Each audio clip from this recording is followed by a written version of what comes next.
Halo, Assalamualaikum warahmatullahi wabarakatuh. Perkenalkan, nama saya Agus Wijaya, mahasiswa Sekolah Tinggi Ilmu Ekonomi Samarinda, jurusan Manajemen. Dosen pengampu adalah Pak Lutfi dan dosen pembimbing adalah Pak Nawir. Berikut saya akan menjelaskan fungsi manajemen sumber daya manusia SDM.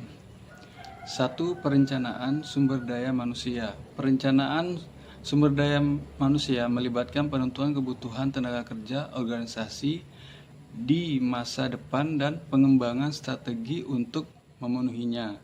Ini termasuk analisis pekerjaan, permasalahan kebutuhan tenaga kerja, dan perencanaan suksesi. 2. Rekrutmen dan seleksi. Proses ini melibatkan pencarian, penarikan, dan pemilihan kandidat yang tepat untuk mengisi posisi yang tersedia. Tujuannya adalah mendapatkan kandidat dengan kualifikasi terbaik yang sesuai dengan kebutuhan organisasi. 3. Pelatihan dan pengembangan. Pelatihan dan pengembangan bertujuan untuk meningkatkan keterampilan dan pengetahuan karyawan agar mereka dapat berkontribusi lebih efektif dan efisien dalam pekerjaan mereka. Ini bisa meliputi pelatihan teknis, pengembangan kepemimpinan, dan program pendidikan berkelanjutan. 4. Manajemen kinerja. Manajemen kinerja melibatkan penilaian dan evaluasi kinerja karyawan untuk memastikan bahwa mereka memenuhi standar dan tujuan organisasi. Ini termasuk pemberian umpan balik, pengukuran kinerja, dan pengembangan perencanaan perbaikan. 5. Kompensasi dan tunjangan. Pengelolaan kompensasi dan tunjangan berarti menentukan struktur gaji yang adil dan kompetitif serta menyediakan berbagai bentuk tunjangan seperti asuransi kesehatan, pensiun, dan cuti. Tujuannya adalah untuk memotivasi dan mempertahankan karyawan. 6. Hubungan karyawan.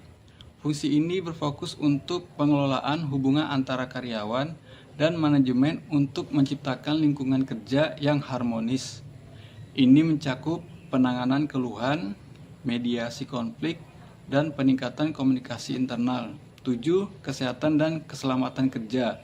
Manajemen sumber daya manusia bertanggung jawab untuk memastikan lingkungan kerja yang aman dan sehat.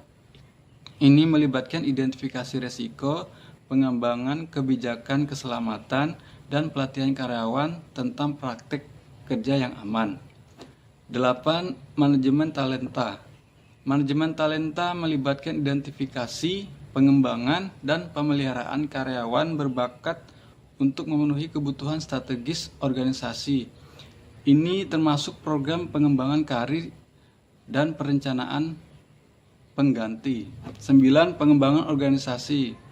Fungsi ini bertujuan untuk meningkatkan efektivitas organisasi melalui perubahan struktur organisasi, proses, dan budaya.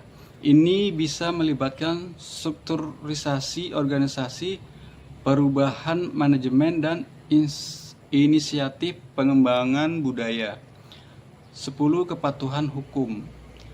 Manajemen SDM harus memastikan bahwa organisasi mematuhi semua undang-undang dan regulasi ketenagakerjaan yang berlaku. Ini termaksud peraturan mengenai diskriminasi, hak karyawan, dan keselamatan kerja.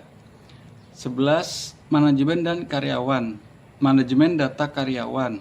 Pengelolaan data karyawan melibatkan pengumpulan, penyimpanan, dan analisis informasi yang relevan tentang karyawan. Ini penting untuk pengambilan keputusan yang berbasis data.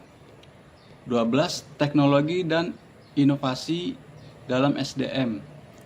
Menggunakan teknologi untuk meningkatkan efisiensi fungsi SDM seperti penggunaan sistem informasi SDM atau HARIS untuk manajemen data, pelatihan online, dan platform rekrutmen digital. Sekian dan terima kasih.